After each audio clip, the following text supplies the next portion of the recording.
This video is sponsored by SmartWings. So this is episode 2 in the studio build series. In the last episode, we actually checked out this yellow room. It has all of the stuff I need to fabricate stuff for the channel. There's this one thing with this space which is a little bit awkward, and that has to do with the fact that it's actually a storefront. So it's in the middle of the city center, and there's just people walking past.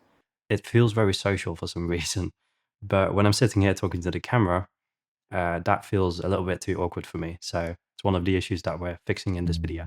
So a couple of weeks ago, I moved into the space and it was a total mess. It was complete chaos. I didn't really like the space as it was, and I did get permission to alter it quite heavily actually. So one of the first things I did was put up some slatted walls, and that already did quite a lot for the space. Like, it made it feel a lot more homey. But there's also this weird aspect to it where we have this very small cage in the middle of it with a window in there, and it just felt very unnatural to me. So I got permission to take that out. It's basically metal studded wall with plasterboard, so I just hammered in one end of it, ripped it all down. Did some cleanup after that, made sure to fix the ceiling up, sand that down, give it a good paint job, and eventually we were left with a completely open space. Next thing I really wanted to get sorted was the ceiling rail system. So we have a ceiling rail in this studio. I want exactly the same one in that one.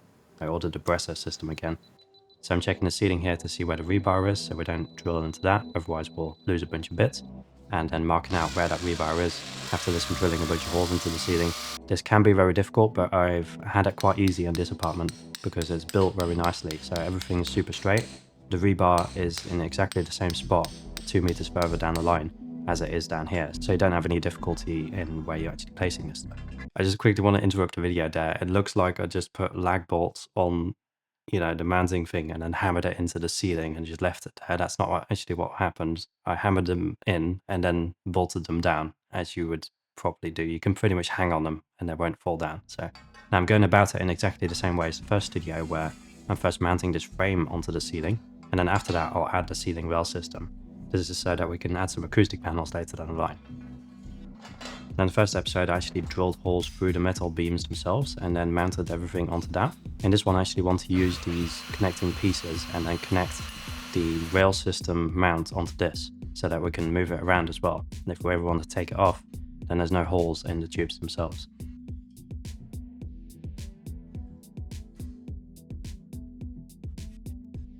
As for the lights that I'm using in this studio, I'm using the SmallRig 220p Pro video lights. They have a V-mount battery plate on the back. So usually these are in my on-the-go kit, and they're really useful because when you're on location, you can quickly pop in a V-mount battery, check out a lighting situation, and then once you're set up, then you can attach it to power. But it's also really nice for this setup because I can really quickly take them off and then still take them with me, and I don't have to buy any new video lights.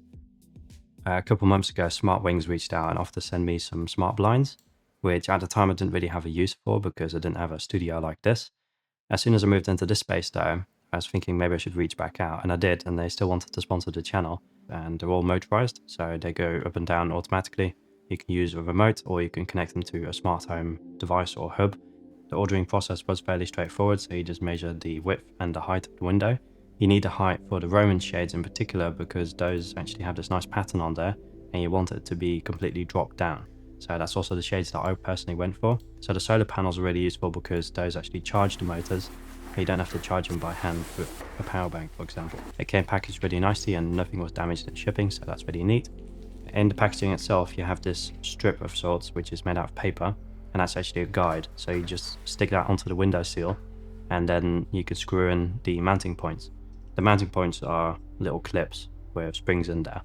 You want to make sure that the end of it lines up with the line that's on the paper. And in this case, I'm screwing in the first hole, but if you screw in the back hole, you might actually be able to get rid of the paper as well. I didn't bother too much, I just kept the paper in place and that was screwed in with it.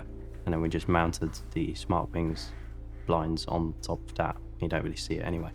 Now you will notice that I already mugged up the front, so you need to make sure that your hands are actually clean while you're installing these things.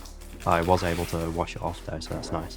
Now these Iris versions actually have a little bit of a pattern on them, which is really nice, and it somewhat diffuses light a little bit better as well, which is cool. You can go for different options in this case as well, so these are completely blackout, and that's very useful for a studio environment like this, where you want as much control over the lighting as possible. Because it's two of them though, there is a little bit of a rim in the center of it, but all of the measurements came in quite tight, so it's not that big of a deal, and there's not too much light leak in this room right now. They have a couple different motor options, and they even have a hardwired motor option, but the other ones all have a USB-C port, so you can charge the device through that. I actually ordered them with the solar panel, comes with some M3 tape on there. You just stick that to the window, plug it into the motor, and that'll keep it charged. Depending on which motor you go for, you might actually need a hub for your smart home so that it can connect to that, and then you can control it via, your SmartThings application, for example.